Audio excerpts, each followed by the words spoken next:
Radhe Radhe everyone, जय श्री कृष्णा। तो कैसे हैं आप लोग? आशा करती हूँ स्वस्थ होंगे, मस्त होंगे और राधा रानी की कृपा से बहुत अच्छे होंगे। स्वागत है आपका हमारे YouTube channel Manmohan Kanha blog में। तो आज हम इस वीडियो में आपको बताएंगे कि राधा अष्टमी कब है और इसकी पूजा विधि क्या है। तो आइए वीडियो शुरू करते हैं। सबसे पहले हम आपको बता दें कि राधा अष्टमी 11 सितंबर दिन बुधवार को है। यह व्रत भादो मास के शुक्ल पक्ष की अष्टमी तिथि को किया जाता है।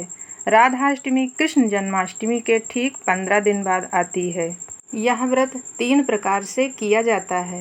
पहला नियम यह है कि हम इस व्रत को सप्तमी वाले दिन यानी राधा अष्टमी के ठीक एक दिन पहले करते हैं और अष्टमी वाले दिन सुबह 4 बजे उठकर राधा रानी का अभिषेक करते हैं और मंगला आरती करते हैं। उसके बाद हम इस व्रत का पारण कर लेते हैं।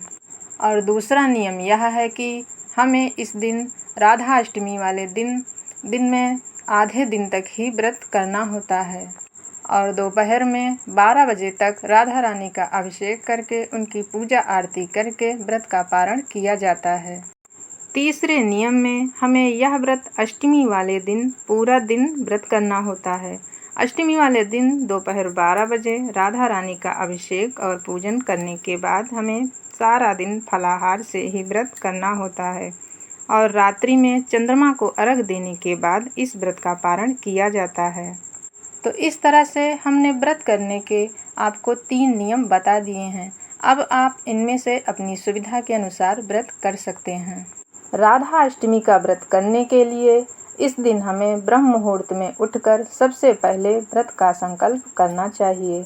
अगर हमारे पास राधा रानी का विग्रह ना हो तो इस दिन हम लड्डू गोपाल जी को ही राधा रानी का स्वरूप दे सकते हैं, क्योंकि राधा रानी और कृष्ण भगवान एक ही हैं। हमारे पास युगल सरकार हो तो इस दिन हमें उनकी साथ में ही पूजा करनी चाहिए, जिससे हमें दोगुना फल प्राप्त होता है। राधा अष्टमी की पूजा करने के सबसे पहले हमें राधा रानी को पंचामृत से स्नान कराना चाहिए। उसके बाद शुद्ध जल से स्नान करा के राधा रानी को नए वस्त्र धारण कराना चाहिए।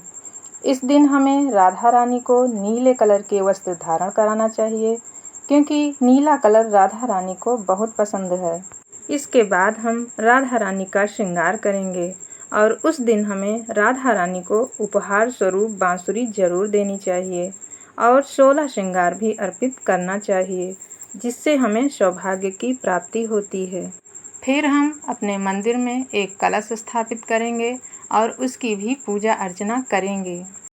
अब हम राधा रानी को उनका सबसे पसंदीदा भोग अरबी की सब्जी, पूड़ी और रबड़ी का भोग लगाएंगे, क्योंकि अरबी की सब्जी और रबड़ी राधा रानी को बहुत पसंद है। इसलिए इस दिन हमें राधा रानी को अरबी की सब्जी और रबड़ी का भोग जरूर लगाना चाहिए।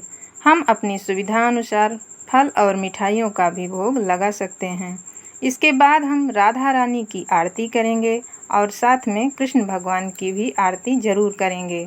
पूजा के पूर्ण होने के बाद हमें भगवान श्री कृष्ण और श्रीमती राधा रानी से अपने द्वारा की गई पूजा के लिए क्षमा याचना करनी चाहिए और उनका आशीर्वाद लेना चाहिए। भगवान श्री कृष्ण की शुद्ध भक्ति प्राप्ति करने के लिए हमें राधा अष्टमी का व्रत जरूर करना चाहिए। कृष्ण जन्माष्टमी का व्रत बिना राधा अष्टमी का व्रत किए बिना पूर्ण नहीं माना जाता है। इसलिए हमें बहुत ही श्रद्धा भाव के साथ इस व्रत को पूर्ण करना चाहिए। आशा करती हूँ ये वीडियो आपको पसंद आया होगा। अगर वीडियो अच्छा लगा हो तो लाइक कीजिए, शेयर कीजिए और हमारे चैनल को सब्सक्राइब कीजिए, क्योंकि आपका एक लाइक और कमेंट हमें और वीडियो बनाने के लिए मोटिवेट करता है। तो इसी के साथ हम इस वीडियो को यहीं पर समाप्त करते हैं। मिलते हैं किसी और वीडियो में एक नए टॉपिक के साथ। राधे राधे, जय श्री कृष्णा।